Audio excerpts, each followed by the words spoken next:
Mesdames et messieurs, merci de nous retrouver. Merci de choisir Touba Média, bien sûr, pour vous informer. Merci de nous retrouver dans Responsabilité partagée. Nous avons le plaisir de recevoir aujourd'hui M. Cheikh Bamba Dièye, qui est le ministre de l'Aménagement du Territoire et des collectivités locales. De passage, nous remercions nos deux derniers invités que sont Bara Gaye et Bamba Diop, qui appartiennent respectivement à Benno Bokk Yakaar et à Bokk Gis Gis. Monsieur le ministre, bonjour. Bonjour. Je disais tantôt que la communauté mouride vient de célébrer Serigne Fallou Mbacké. Vous êtes ministre de la République, mais aussi vous êtes homme politique. Qu'est-ce que Serigne Fallou peut avoir, bien sûr, à... comment est-ce qu'un homme politique peut-il s'intéresser à Serigne Fallou Mbacké? Je voudrais tout d'abord vous remercier de l'invitation qui m'a permis aujourd'hui d'être là à côté de vous, mais ensuite rendre grâce à Dieu. Rendre grâce à Dieu pour cette immense bénédiction qui m'a valu d'être d'abord disciple de Khadim Rassoul et de fouler aussi la terre sainte de Touba. Deuxièmement aussi adresser mes plus sincères remerciements et mes salutations déférentes à notre guide, à celui qui est l'incarnation de Khadim Rassoul, Cheikh Sidi Mokhtar Mbacké, et par devers lui placer aussi mes sincères remerciements à toute la collectivité, au Cheikh, à toute la famille du vénérable maître Cheikh Ahmadou Bamba. En réalité, vous avez parlé d'un homme qui est extraordinaire. Le Sénégal vient de vivre le Kazu Rajab, mais ce que nous retenons de Serigne Fallou Mbacké, nafa'anallahu bi barakatihi, c'est qu'il était apparenté d'abord à tout le monde. C'était l'homme prototype sénégalais qui avait pied dans toutes les familles religieuses du Sénégal et qui aussi était un homme de référence, un socle de paix. En réalité, pour ceux qui l'avaient vraiment connu, on dit de lui que chaque fois qu'un Sénégalais se déplaçait, avait pour seul objectif d'atteindre Serigne Fallou, parce qu'il avait quelque part la certitude qu'en venant auprès de lui, il trouvera réconfort, il trouvera échappatoire pour ceux qui avaient des problèmes, il trouvera protection, il trouvera aussi un espace de paix. Et un homme d'une générosité extraordinaire. Et je pense que la classe politique gagnerait au Sénégal à incarner l'idéal de vie tel que l'a vécu Cheikh Mohamed Fadel, parce que je suis sûr que c'était un homme de paix, un rassembleur, quelqu'un qui servait d'unificateur et de point de convergence. Je pense que si nous autres hommes politiques, nous sommes dans ce siège-là, il ne fait aucun doute que nous allons non seulement consolider l'état de droit dans notre pays, offrir à chaque citoyen des raisons d'espérer dans le Sénégal, mais aussi consolider la paix, l'amour, le partage, le pardon et cette commune volonté de vivre ensemble. Les Sénégalais se sont habitués à voir un Cheikh Bamba Dièye député très remuant qui défend les Sénégalais partout, tout le temps. Aujourd'hui, il est ministre. Est-ce que réellement Cheikh Bamba Dièye ministre va-t-il être dans le même sillage que Cheikh Bamba Dièye député avait tracé? Vous savez, je suis, alhamdulillah rabbil alamin, par la grâce de Dieu, très fier de ce que j'ai eu à faire en tant que député à l'Assemblée nationale. Dieu m'a permis, avec l'assentiment des Sénégalais, d'être au combat, au front, chaque fois que de besoin pour défendre les intérêts supérieurs de la nation, pour défendre l'état de droit, l'idée de justice et surtout le nécessaire équilibre entre les différentes forces que constituent le législatif et l'exécutif. Aujourd'hui, Dieu encore m'a permis d'être dans un autre registre, mais autant comme j'étais député, comme maintenant que je suis ministre, j'avais une seule vocation, un seul objectif, servir le Sénégal. Et je pense que dans les deux sens, il est possible, mais dans des registres différents, de se mettre au service du Sénégal, de se mettre au service de l'état de droit, du développement de notre pays, du respect que chacun d'entre nous a et doit attendre de l'État, de la République et de nos institutions. Je pense que je change simplement de position, mais en réalité c'est la même personne, avec le même engagement, la même volonté de servir le Sénégal et de défendre l'intérêt supérieur de notre nation. Malheureusement, il ne vous sera plus possible de défendre les populations comme vous le faisiez, étant donné que quand vous êtes dans un gouvernement, il y a ce qu'on appelle la solidarité gouvernementale qui vous empêche quand même de critiquer. Mais vous savez, chaque station a ses contraintes, a ses possibilités, ses ouvertures. Quand j'étais à l'Assemblée nationale, je n'avais que le pouvoir de dénonciation. Aujourd'hui, je suis au niveau du gouvernement, j'ai le pouvoir d'agir. Et je pense que dans ce que le prophète Sidina Mohamed sallallahu alayhi wa sallam nous disait, par rapport à quelque chose que nous réprouvons, nous avons la possibilité d'agir pour le changer, de le dénoncer si nous en sommes capables, ou de simplement de le dénoncer à notre fort intérieur. Je pense qu'aujourd'hui, je suis au 3e palier, celui de pouvoir agir sur le devenir du Sénégal. Et je pense que, évidemment, je dois me contraindre et rentrer dans le jeu, parce qu'évidemment, nous sommes un groupe, une équipe avec un capitaine. Il nous est loisible, à l'intérieur du champ de notre équipe, d'avoir les libertés qu'il faut, parce que c'est cela. Nous devons être ensemble, nous solidifier, nous aider par la critique à l'intérieur de notre système pour nous donner les moyens d'être les plus efficaces possibles au service du Sénégal. Nous devons être intransigeants avec nous-mêmes, mais à l'intérieur de notre groupe pour que demain, devant les Sénégalais, que nous montrions l'idée d'une équipe solide, d'une équipe de référence, mais d'une équipe stable qui va assurer et consolider la sérénité que les Sénégalais ont et doivent avoir sur le gouvernement du Sénégal. Parce que vous dites-vous bien que le gouvernement, sa fonction, c'est quoi? C'est de veiller pour que les autres aient le temps de s'occuper de leurs préoccupations au quotidien. Nous sommes des soldats au service de la nation, avec un général qui s'appelle le président de la République du Sénégal, et à l'intérieur de notre équipe, dans les équilibres de notre groupe, nous devons avoir des modus operandi, mais du dehors, montrer cette sérénité et cette force tranquille qui va rassurer les Sénégalais et consolider la certitude que nous sommes dans la bonne direction et que nous travaillons pour eux. Alors, aujourd'hui, vous êtes ministre de la République, vous êtes dans Benno Bokk Yakaar, vous avez soutenu le président Macky Sall qui est aujourd'hui élu.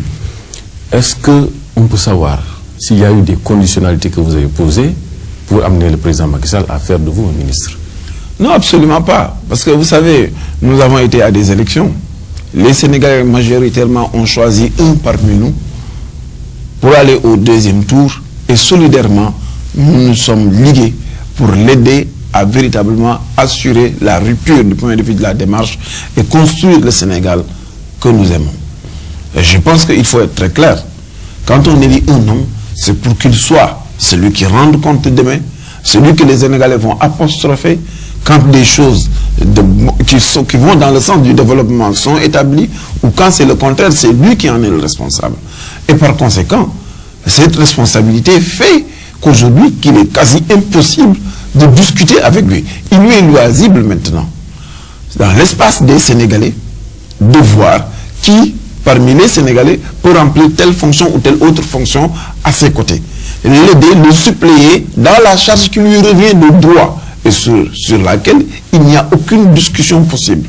D'ailleurs, il lui est loisible, chaque fois que de besoin, de changer autant de fois qu'il le souhaitera de ministre, de directeur ou de toute autre structure qui travaille à ses côtés pour l'amener à réaliser le résultat pour lequel les Sénégalais l'ont élu. Et je pense qu'à ce niveau-là, c'est très clair. Et moi, je me sens parfaitement à l'aise parce que je comprends très bien la distribution des rôles.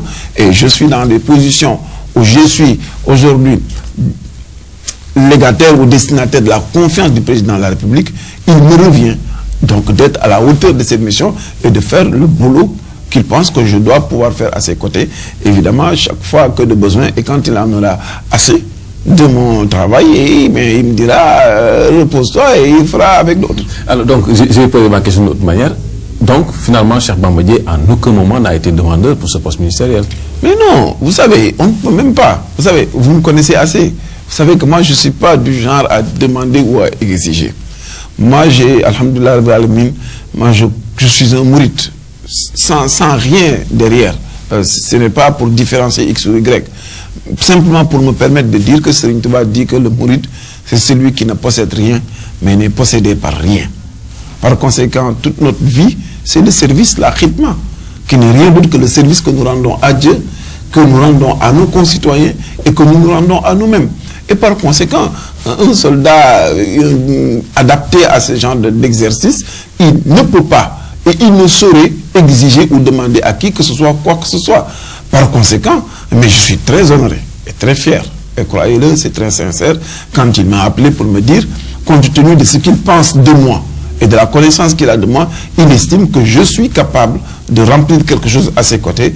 Et Dieu m'est témoin que cela me suffit et que je ferai en sorte que la partie qu'il m'a confiée soit bien gérée au point qu'il puisse se dire que dans ce cadre-là et dans ce secteur-là, j'ai une sentinelle qui veille et qui assure. Justement, la partie qui vous a confiée, c'est le ministère de l'aménagement du territoire et des collectivités locales.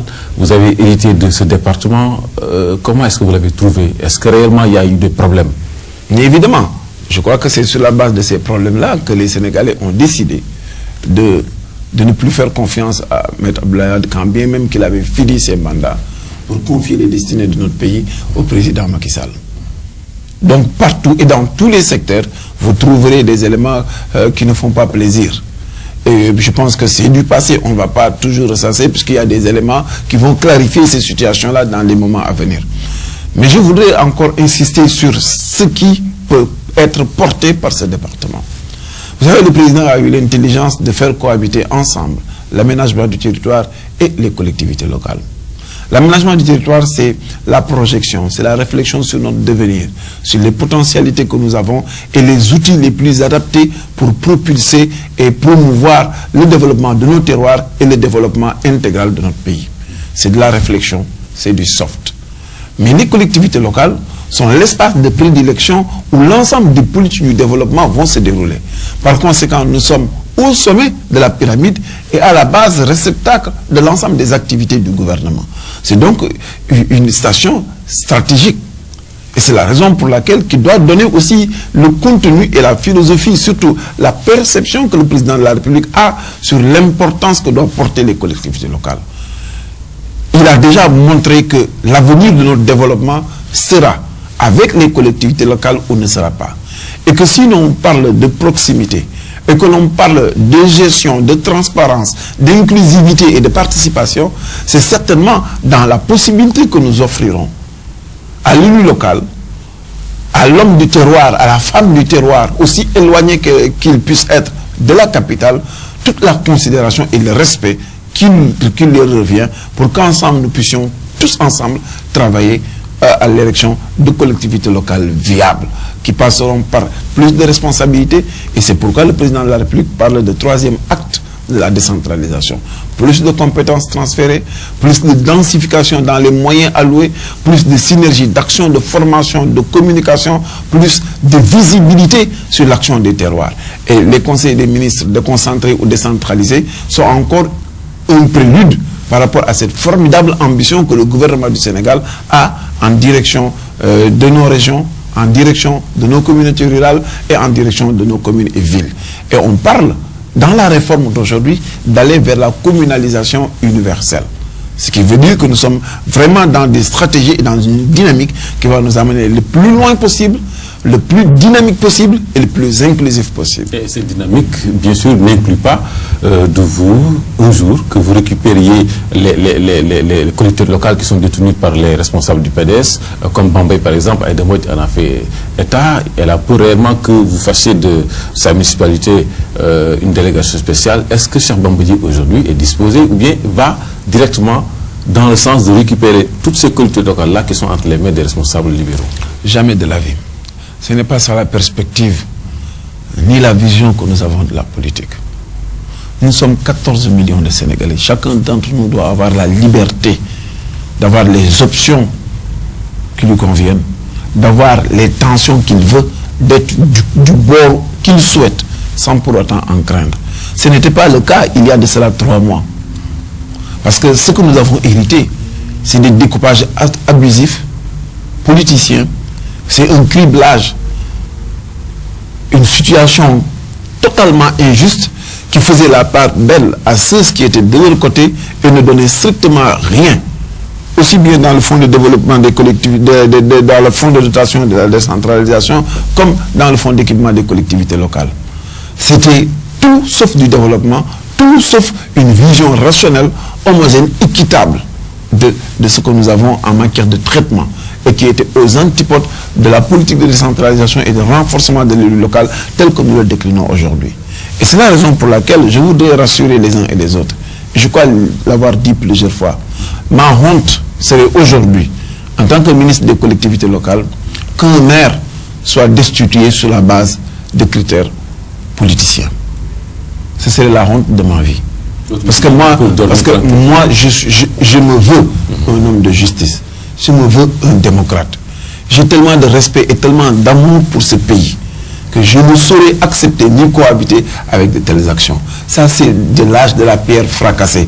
Nous l'avons complètement dépassé. Et je pense que ma seule motivation aujourd'hui, c'est d'aider Mme Aïda Mbodj, comme je devrais aider El Hadj Malick Diop, comme je devrais aider le maire de Dakar ou tout autre élu local pour faire de sorte que nous soyons parfaitement en intelligence et que nous nous mobilisions pour développer notre terroir. Parce que moi, j'ai envie d'une décentralisation réelle. Je veux que l'élu local soit respecté. Je veux que la décentralisation ait un contenu. Parce que moi, je crois au développement à travers les collectivités locales. La politique d'aménagement du territoire rationnelle que nous voulons, qui va rééquilibrer le pays, tirer Dakar et l'amener vers l'intérieur du pays, celui-là ne saurait exister avec un climat délétère où on va cribler les gens, où on va traiter en fonction de la coloration politique. Pour moi, ça, je pense que le président Macky Sall a été très clair avec moi, et je crois que c'est sur cette base-là, d'ailleurs, qu'il a fondé sa confiance par rapport à moi pour me confier ce département, et tous ceux qui feront du bon travail peuvent dormir tranquilles. Mais je dirais que ce qui a toujours manqué, c'est-à-dire l'accompagnement, le contrôle, vont continuer à être, parce que nous manipulons tous des deniers publics et nous devons tous être dans des dispositions de rendre compte. Deuxièmement aussi, nous sommes héritiers d'un découpage abusif qui a complètement, qui a enlevé à la tête de collectivités locales des gens qui ont été élus, et normalement élus. Et je pense que je suis là en train de chercher les voies et moyens pour corriger et ouvrir après un découpage rationnel, inclusif, qui va faire amener l'Agence nationale d'aménagement du territoire, les collectivités locales, les différents ordres de collectivités locales et les associations avec les techniciens de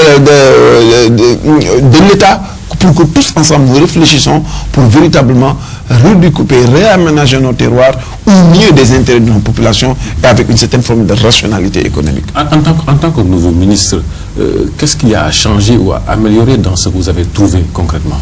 Beaucoup de choses. Et ça, c'est normal. C'est le processus d'évolution de l'individu et de l'homme et de la vie en général. Ce que nous avons hérité de nos parents, ce que nous avons hérité de nos devanciers, on ne saurait se complaire là-dedans. C'est parce que les Sénégalais, quelque part, n'étaient pas satisfaits de cela qu'ils ont pensé devoir changer et avoir une nouvelle optique. Notre ambition, c'est d'y mettre plus de transparence, c'est d'y mettre plus de justice, plus d'équité. C'est de faire en sorte que le ministère de l'aménagement du territoire et des collectivités locales soit au service de l'aménagement, de la planification et au service des collectivités locales. Ce que j'ai envie de faire, c'est renforcer les dispositifs de décentralisation, c'est ramener plus de moyens au niveau des collectivités locales, c'est accentuer les dispositifs de formation et de capacitation de l'élu local, densifier le tissu de la coopération décentralisée, ouvrir les grands chantiers qui ont été déjà commencés par Thiéo Cissé Doucouré, Aminata Tall, Ousmane Masseck Ndiaye et Aliou Sow, notamment relativement au statut de l'élu local, sur la fonction publique locale, sur l'ensemble des grands enjeux qui étaient capitaux pour notre pays et la réforme du code des collectivités locales. C'est tout cela les chantiers que nous héritons et pour certains qui sont vraiment des chantiers de bon augure que nous allons essayer de booster le plus loin possible pour véritablement donner un autre contenu et donner de la substance à l'acte 3 de la décentralisation. Mesdames et messieurs, nous recevons le ministre Cheikh Bamba Dièye, ministre de l'aménagement du territoire et des collectivités locales dans responsabilité partagée. Monsieur le ministre, sur votre table, nécessairement, il y a un dossier qui prend, c'est celui des secrétaires municipaux. Récemment, ils ont tenu une réunion nationale à 2 pas de chez nous pour déplorer un peu les problèmes auxquels ils sont confrontés. Par rapport à leur statut, est-ce que vous êtes disposé à l'améliorer? Mais évidemment. Évidemment, je pense qu'aujourd'hui, c'est tout dans la décentralisation qui mériterait d'être dépoussiéré et d'être amélioré. Vous savez, déjà, l'élu local a un problème, c'est pourquoi nous cherchons un statut à cet élu local, pour se positionner dans l'armature de l'État, pour que nous ayons les rôles qui nous reviennent. Et là, j'embauche l'autre trompette, parce qu'en côté d'être ministre de la décentralisation, ministre de l'aménagement du territoire et des collectivités locales, je suis aussi maire de la ville de Saint-Louis. Donc, j'ai les deux casquettes et je peux admirablement bien parler pour les collectivités locales. Lorsque les maires, les PCR, tout comme les présidents de région, ont des problèmes pour se situer dans la République, pour prendre leurs responsabilités, pour se sentir concernés, que donc, de nos agents, des assistants communautaires qui font le travail, l'essentiel du travail auprès des collectivités locales. Nous souffrons de l'insuffisance des ressources. Ils souffrent de l'insuffisance donc des ressources de manière beaucoup plus criante. Et parfois, dans l'héritage de mise à disposition des fonds de dotation, tout comme des fonds de l'équipement des collectivités locales, il y a des retards. Et comme vous le savez, ce pays-là sort d'une véritable disette et d'une catastrophe en matière d'orthodoxie budgétaire qui font que nécessairement les attentes vont être encore plus nombreuses et les retards consolidés. Et c'est pourquoi je dis que cela fait partie de nos dossiers et de nos dossiers les plus brûlantes et les plus urgentes, pour lesquels nous nous accrochons et nous faisons en sorte que ces questions-là puissent être définitivement réglées. Et il me tarde un jour, à l'instar de mes prédécesseurs, de voir la fonction publique locale exister, de voir le balayeur, l'agent du service de nettoiement avoir droit à la retraite, de pouvoir avoir à espérer sur son avenir, de pouvoir se soigner quand il est malade, de voir les agents des communes véritablement trouver leur respectabilité parce qu'ils ont toute la dignité. Et il n'y a pas de différence entre un fonctionnaire de l'État et un fonctionnaire au niveau des collectivités locales. Nous avons tous besoin de la reconnaissance de la République et nous devons, évidemment, l'État doit être à nos côtés pour aider et suppléer. Et c'est ça ma mission aussi. Monsieur le ministre, récemment, le khalife général des Mourides, par le canal de Saint-Cheikh Thioro Mbacké, a fait état, en tout cas, d'une requête, celle de voir la communauté rurale de Touba devenir une communauté rurale spéciale gérée comme une mairie. Est-ce que le gouvernement a discuté autour de cela? Est-ce que vous êtes disposé, vous, gouvernement du Sénégal, à satisfaire à cette demande? Vous savez, le statut spécial de Touba est un statut de fait. Touba étant une communauté rurale, comme vous le savez, est néanmoins la deuxième ville du Sénégal du point de vue de ses populations. Elle est la première ville du Sénégal du point de vue spatial. Elle est la plus grande des villes. Par conséquent, elle sort carrément de l'ordre normal d'une communauté rurale pour être l'équivalent, sinon plus encore que les villes. Par conséquent, comme la gestion n'est rien d'autre que l'adaptation et la capacité d'adapter nos systèmes de développement à la réalité économique, au système d'occupation des sols et aux besoins exprimés par les populations, il va de soi que ce statut, décrété ou pas, est un statut de fait. Et il est heureux que le président de la République, déjà à Kaolack, puisse donner le ton là-dessus. Mais vous savez, au Sénégal, nous avons eu beaucoup d'histoires où souvent, quand on reçoit des requêtes justifiées, on y met souvent de la politique en disant oui, on le fait de fait, alors que la substance n'y est pas. Ça ne s'arrête simplement qu'à l'énoncé et on ne fait rien pour mettre quelque chose où on continue là-dedans.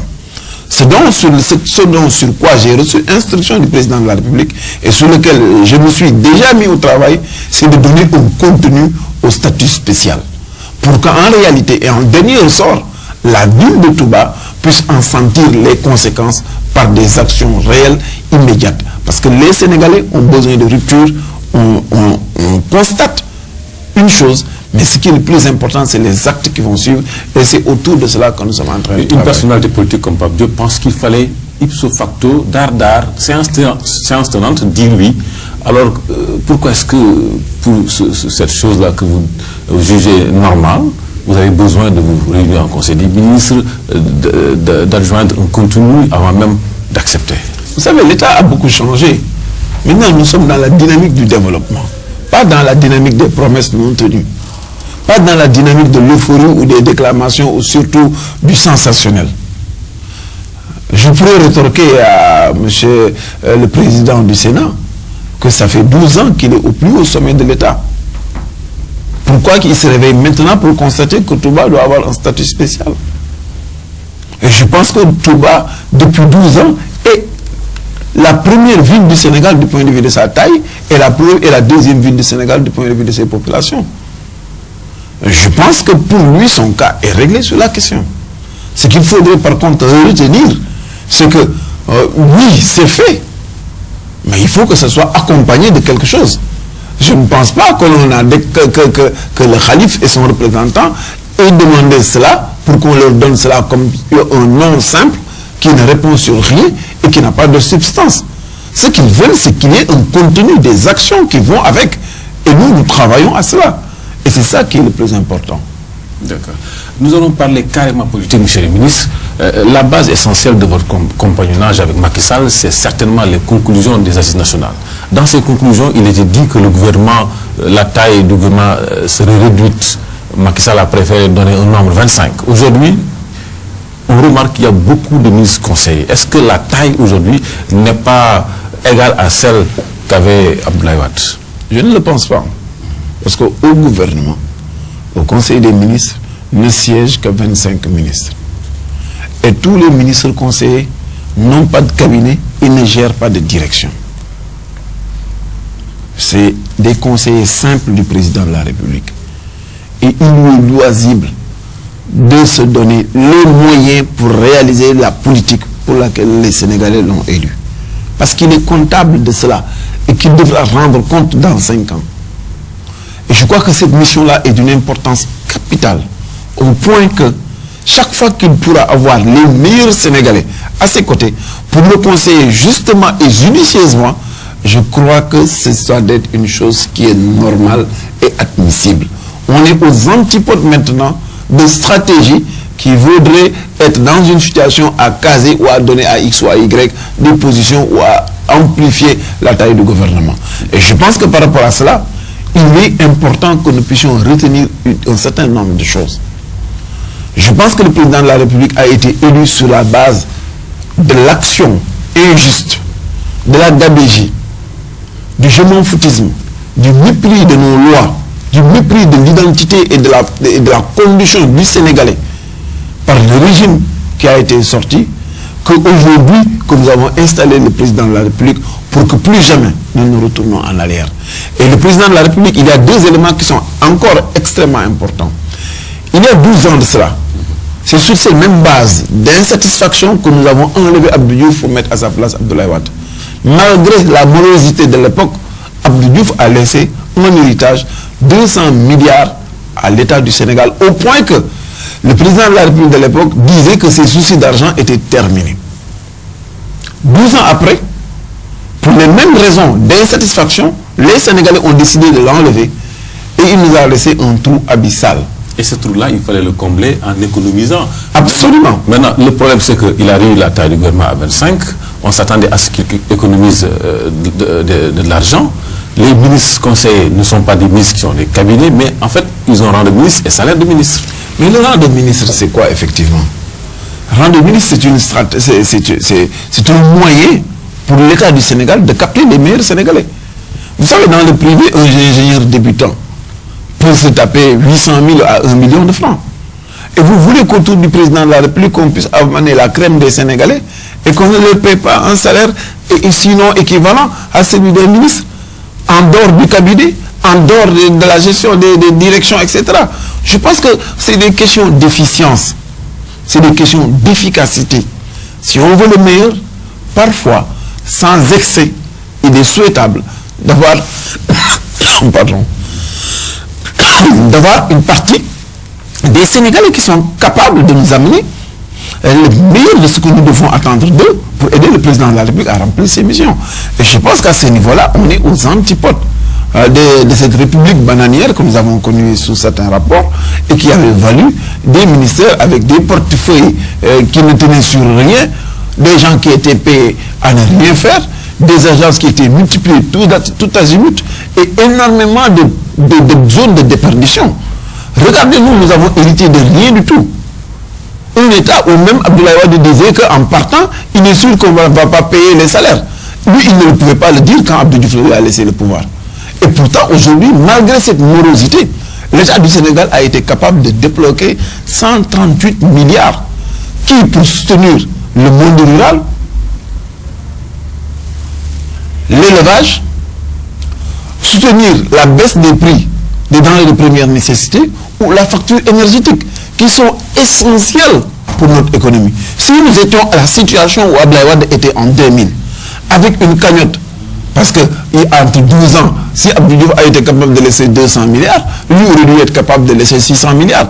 Si il nous avait laissé cela, je crois qu'en ce moment-là, les Sénégalais ne seront plus dans cette situation-là, où des ministères sont quasiment obligés de renoncer à une bonne partie de leur budget pour subvenir aux besoins essentiels du pays. Et c'est cela qui caractérise et qui fait toute la différence entre eux et nous. Il aurait été souhaitable que nous les ressemblions, mais ce n'est pas le cas. Et nous refusons d'être comme eux. Parce qu'effectivement, pendant 12 ans, ils n'ont eu pour seul souci que d'asphyxier ce pays et de montrer tout le mépris qu'ils ont pour les Sénégalais et sa condition. Et je ne peux pas croire que 2 mois, 1 semaine après leur départ, qu'ils puissent subitement se changer et devenir des anges.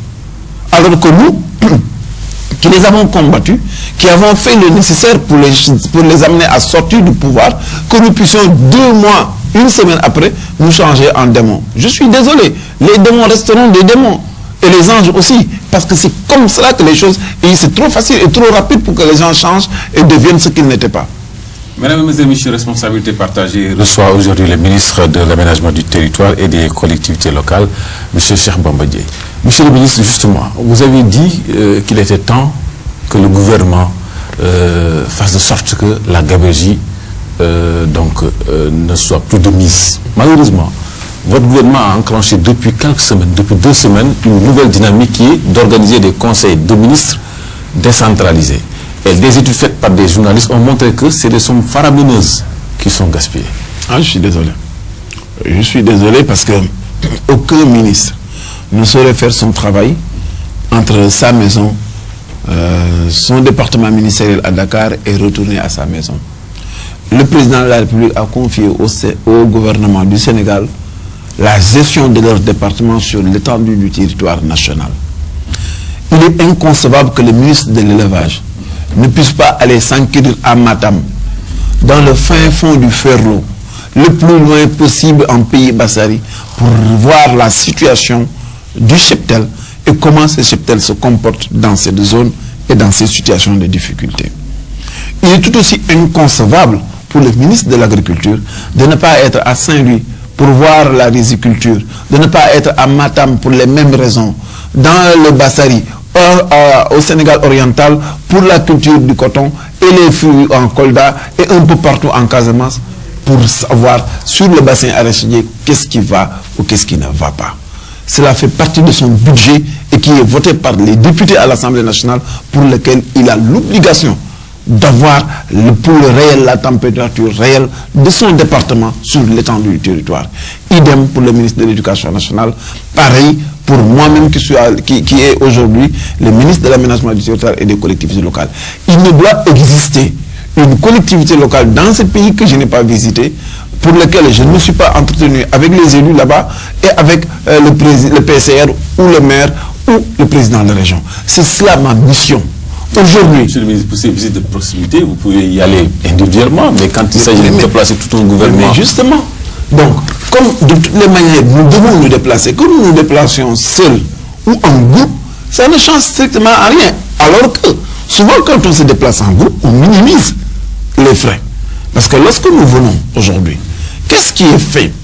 Puisque nous sommes la cheville ouvrière de ces conseils des ministres décentralisés. Lorsque nous arrivons à Saint-Louis, nous avons le président de la République qui vient dans une région. Tout son gouvernement, le Premier ministre qui ouvre un conseil interministériel, avec les élus, avec le conseil régional, avec tous les secteurs d'activité de la région. Il s'ensuit des échanges qui sont très étalés sur l'ensemble des secteurs qui intéressent la région et autour desquels on apporte des réponses. Je pense qu'aujourd'hui, il ne saurait exister des dépenses à ce niveau-là, étant entendu que par coup, par vague ou par individualité, nous sommes obligés, tenus de nous déplacer, y compris même le président de la République, qui en tant que président de la République doit sentir le pays et comprendre ce qui gêne, ce qui ne marche pas ou ne fonctionne pas dans notre pays. Il aurait été difficilement admissible qu'il reste à Dakar tout au long de son mandat ou que ses ministres restent à Dakar sans jamais connaître le pays. Nous avons des déséquilibres qui sont manifestes. Dakar aspire tout le pays. L'ensemble de ce qui est intéressant au Sénégal est à Dakar.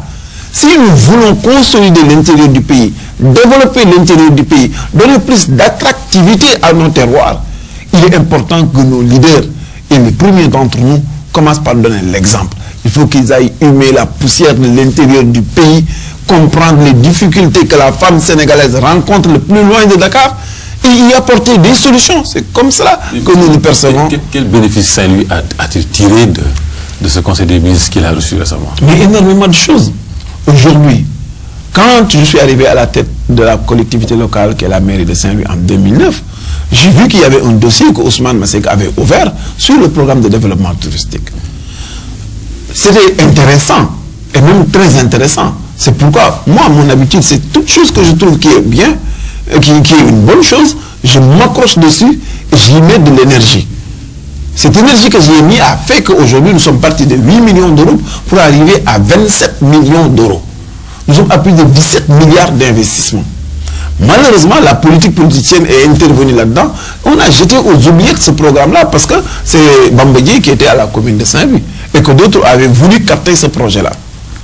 Lorsque le président Macky Sall a été élu, la première de ses déclarations à Saint-Louis a été que ce projet-là, il va lui donner corps. Aujourd'hui, le 29 de ce mois, Inch'Allah, l'AFD va signer avec le ministère de l'économie et des finances et la ville de Saint-Louis ce programme qui va commencer au plus tard au début du Ramadan. Mais 17 milliards d'investissements dans la ville de Saint-Louis, dans des secteurs aussi diversifiés que la gestion des ordures, en passant par le secteur de la pêche, pour voir la réhabilitation des places publiques, la réhabilitation des bâtiments publics, l'électrification de l'île, de la zone classée patrimoine et des zones tampons. Je pense que Saint-Louis en avait besoin pour pouvoir véritablement amorcer et assumer son rôle de pôle de développement touristique. Pourtant, il y en a qui disent que la décentralisation du Conseil des ministres, c'est une manière pour Macky Sall de faire une campagne déguisée pour les législatives, bien sûr. Vous savez, un président de la République, chaque acte qu'il posera tout au long de son mandat sera un acte politique qui va être sanctionné positivement ou négativement. C'est à l'aune de l'ensemble de ces actions-là qu'il devra mériter sa reconduction à la tête de l'État ou qu'on l'enlève de là. Alors, rien dans ce que le président de la République va faire ne saurait être distant ni différencié de l'action politique. Ce qu'il y a à souhaiter, c'est qu'il fasse des actions qui soient dans le sens de l'intérêt du Sénégal. Et je pense que c'est cela qui est le plus important, parce que de toutes les manières, comme le dit le Wolof tout le temps, ce qu'il faut retenir, c'est qu'il est du rôle du président de la République d'agir. Le pays profond souffre. Kaolack a tellement de besoins en termes d'assainissement, en termes de gestion des ordures, en termes d'éclairage public, en termes de voirie urbaine, en termes d'infrastructure, qu'attendre sous le prétexte qu'on est en campagne ou que non, je vais attendre que... C'est pas sérieux. Pendant plus de 52 ans, on a asphyxié ce terroir. Ils n'ont rien vu venir. Rien. De bassins arachidiers, ils sont devenus bassins de rien du tout. Alors on a dit qu'il faut attendre, non, parce qu'il y a campagne. Non, les populations n'en veulent pas. Ils veulent qu'on acte immédiatement. Qu'on vienne à leur chevet maintenant et qu'on agisse pour les intérêts de la ville de Kaolack et des populations de la région de Kaolack. C'est cela que nous sommes venus faire. Au vu du dictat que le président Wade, le président de la République, qui avait eu donc la majorité à l'Assemblée nationale, ce dictat-là que le président Wade a exercé sur vous, est-ce qu'aujourd'hui vous êtes prêt à donner à un président de la République une majorité à l'Assemblée nationale? Mais absolument. Parce que, absolument, on ne saurait être ni dans la licarne de Maître Wade, encore moins lui ressembler. Ce serait quelque chose qui est insupportable, inacceptable. Ce n'est pas parce que lui a failli que tout le monde va faillir. Ce n'est pas parce que lui a trahi les espérances des Sénégalais que personne n'est capable de réaliser ce qu'il dit. Mais il s'agira de ne pas prendre de risques. Mais non, prendre de risques pourquoi? Mais écoutez, il faut être sérieux. Vous croyez que la place politique ou les positions politiques vont amener certains à s'ignorer eux-mêmes et à aller dans des travers que les autres sont allés? Mais il faut que les gens redescendent. Nous refusons d'être comme eux. Et nous ne serons jamais comme eux parce que nous sommes différents. Et c'est sur cette base de cette différence, et nous allons cultiver cette différence, non pas par la proclamation, mais par les actes que nous posons. Voyez-vous en 2 mois et 10 jours ce qui s'est passé au Sénégal? Alors il a été capable de le faire pendant les 12 dernières années. Nous partons avec 0 quand eux ont parti avec un matelas assez douillet qu'Abdoulaye Wade avait laissé. Et je crois que c'est autour de cela qu'il faut regarder les choses. Ce qui est important, c'est que nous sommes les sentinelles de ce pays. Et à la tête de cette équipe gouvernementale, il y a un général d'armée. Et il en est ainsi depuis tout le temps, depuis que la République est. Le rôle du président de la République et de son gouvernement, c'est de veiller sur les fonctions vitales de la nation. C'est de veiller sur la sécurité des Sénégalais. C'est de veiller sur leur sécurité alimentaire, de veiller sur les équilibres nécessaires pour un espace de droit, un espace de paix. Et nous devons être vigilants, être de telle sorte que les Sénégalais puissent dormir tranquilles, se réveiller tranquilles et cultiver le goût et le plaisir de vivre au Sénégal. C'est cela notre fonction.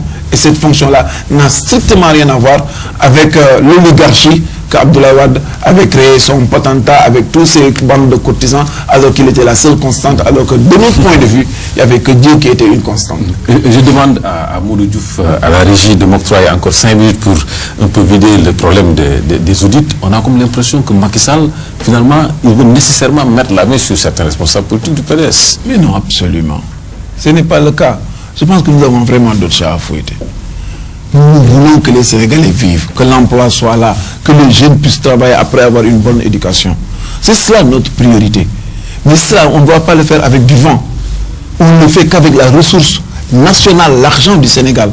Trouvez-vous acceptable qu'un citoyen comme toi, comme moi, puisse s'arroger le droit de prendre ce qui nous revient à nous tous et de l'utiliser comme bon lui semble et ensuite de proclamer une certaine forme d'élégance? Y a-t-il de l'élégance à attraper un voleur? Le voleur n'avait qu'à ne pas prendre ce qui ne lui revient pas. La seule protection qui devrait être, la protection qu'il devait se réclamer, c'est de lever la main et dire que j'ai la main blanche et que je n'ai rien à me reprocher. Mais un voleur peut-il dire que non, ne m'attrapez pas le matin, attendez que la nuit, au profond de la nuit pour venir me prendre? C'est pas ça le problème. Aujourd'hui, ce qui se passe, l'État vient tout juste, le régime vient tout juste de s'installer. Ça fait juste 2 mois. On n'a pas eu le temps ni de lancer des études, ni encore moins des audits pour pouvoir amener qui que ce soit qui le mériterait devant la justice. Et c'est à la justice seulement de faire. Aujourd'hui, nous savons comment il faut faire pour acheter une voiture.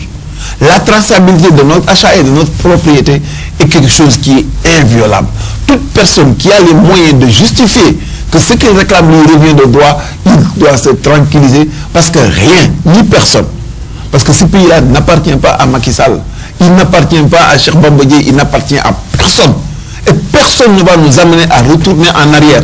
Ça existait du temps d'Abdoulaye Wade quand on pouvait se réveiller et bastonner les journalistes comme c'est pas possible, humilier les gens comme c'est pas possible, interdire des espaces pour que personne ne puisse y mettre les pieds parce que simplement on se prend pour je ne sais quoi. Ça a existé, mais maintenant c'est fini.